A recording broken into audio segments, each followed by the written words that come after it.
Il prodotto artistico mantiene tutt'oggi una sua funzione peculiare, che è quella ovviamente estetica. E questo vale sia per le opere d'arte più tradizionali, sia quelle un po' più moderne e dinamiche, come le installazioni, le performance, gli ambienti e via dicendo. Ma oltre a questo aspetto fondamentale, la produzione artistica e quindi l'opera d'arte dimostra all'interno del sistema odierno delle caratteristiche peculiari che vanno ben oltre quello estetico. Queste funzioni sono ovviamente molto legate al contesto socio-economico e socio-culturale della società capitalistica in cui viviamo. Si tratta di due funzioni fondamentali, quella simbolica dai forti toni ideologici e quella invece economica. Come bene simbolico, l'opera d'arte essenzialmente funge da status symbol per i proprietari che vogliono dare una determinata immagine di sé. Normalmente quindi è strettamente legato all'accrescimento del prestigio di questi proprietari. Dal punto di vista invece economico, il prodotto artistico può essere considerato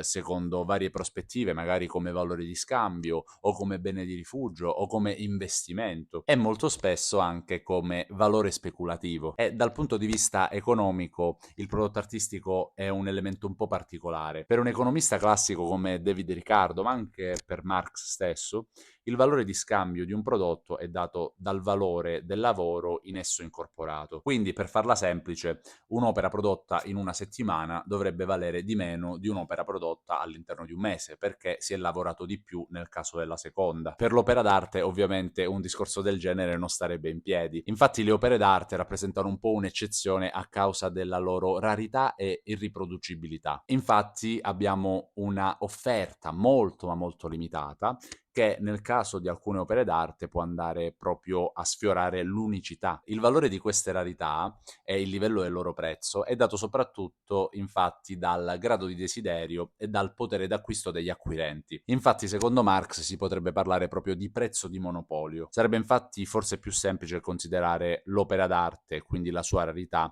in base alla cosiddetta teoria marginalista. Secondo questa teoria, il valore delle merci aumenta in modo inversamente proporzionale rispetto alla disponibilità delle stesse sul mercato. Quindi meno merci ci sono sul mercato, più aumenta il loro valore. Per fare un esempio pratico, ad esempio, un quadro di Leonardo risulta incredibilmente raro, sia perché è un pezzo unico, sia perché, essendo l'autore morto, non potrebbe più produrne altri. Proprio a questo riguardo, il collezionista e professore di diritto societario Guido Rossi ha definito il mercato dell'arte come un contromercato, proprio per marcarne la propria eccezionalità. Se però riprendiamo l'esempio precedente di Leonardo, ci rendiamo conto che emerge un attimo una problematicità. Infatti, se per quanto riguarda le opere di arte antica come quelle di Leonardo la rarità è evidente e quindi non c'è neanche bisogno di giustificarla, non si può dire lo stesso rispetto a opere d'arte contemporanea, soprattutto di artisti che sono ancora in vita. E quindi com'è possibile che artisti ancora vivi